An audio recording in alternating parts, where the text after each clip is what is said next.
October 2022, Aussie Ajummas go to Seoul. Check out this video with recommendations on each of the 6 properties we stayed at. And thank you to Expedia, Singapore Airlines and Qantas for getting us there safely.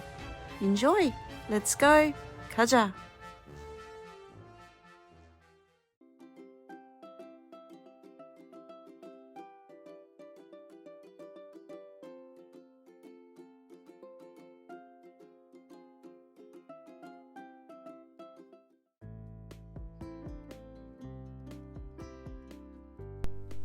The first place that we stayed in was DW Stay in Hongdae, and it was lovely.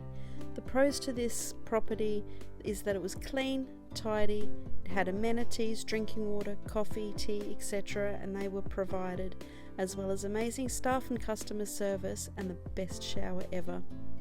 Cons was probably, it was just a little bit small, but enough for us, and it wasn't very high, so we didn't have a very good view. But other than that, it was a really great stay, and I rated this property 4 out of 5 because we really enjoyed the 3 days that we were there.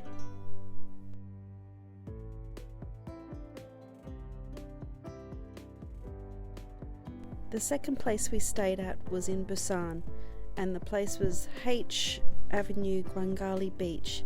It had an absolutely beautiful view of the Gwanghwamun Bridge, and I just loved staying there.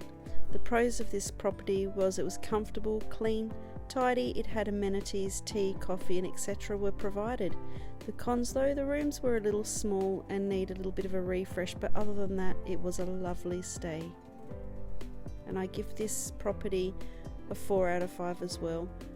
One thing about this property, if you are checking in, it is very hard to find the entrance. So as long as you find Starbucks, there's a lobby with a lift and go up to I think it's level 9, and that's where you will actually find the reception area for this hotel. The third place we stayed at was Gongshingma Hanok Guest House, which was located very near to Gyeongbokgung Palace. Pros for this property is that it was comfortable. I had the best night's sleep ever, even on futons. I really loved the room, and the service from the manager there was amazing. He was very helpful and just let us know everything we needed to know, and the breakfast was pretty cool as well. The cons, besides not being able to put my suitcase in properly, was that I couldn't stay there longer. I really loved this property, and next time I'd be able to put my suitcase inside, but just for this time it was only overnight, so we didn't really bother. But I really loved this, and I gave this property a 5 out of 5 because I really loved it.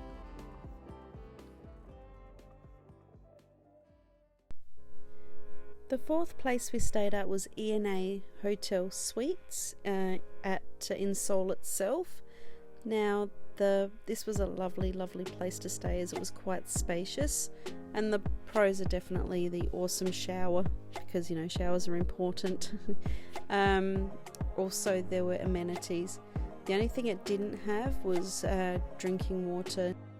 The room was lovely, it was clean, it was tidy, and the staff were very friendly, and I give this place a rating of 5 out of 5, and I will definitely be staying there again when I come back. Now the fifth place that we stayed was L7 by Lotte Hotel in Gangnam. Now I love Gangnam because it's so close to Hanok Mall, and it was very close to a lot of places. The hotel itself was very clean, the staff were absolutely brilliant, they helped me with pretty much everything I needed help with. The only cons I found were the room was just a little small, but that's okay, it was big enough for us. It had a beautiful view, an absolutely stunning view up on the 24th floor, but the laundry wasn't working, the foot spa wasn't working on the day we arrived, and it was one of those days where you really needed it. But other than that, it was a beautiful place to stay, and I gave it a 4 out of 5. Now the last place we stayed at was Best Western Premier Hotel in Chon Airport. Now next time I book accommodation out so far, I'll book it the night before I fly out. It was a little outdated, like the room itself, but it was very spacious and I was very comfortable. It was just far away from everything, and if you watch my bonus video you'll hear an interesting story about that. But the lobby, the staff, the restaurant, they were really, really lovely, and I gave this property a 4 out of 5 as well.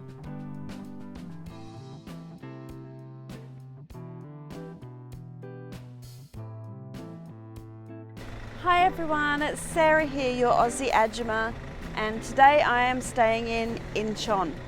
So one fun story about Incheon is if you're going to book something like visiting a musical back in Gangnam, where you checked out that day, stay in Gangnam before you book a ticket, because Deb and I literally yesterday, it took us 2.5 hours to get to our accommodation from Gangnam.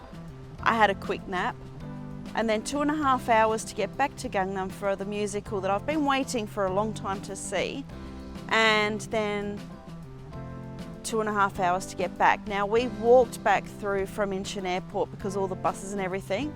So now I can quite happily say I've walked through Incheon at 2 in the morning barefoot. So such an Aussie thing to do, but we got here and we got back home safely, which is awesome.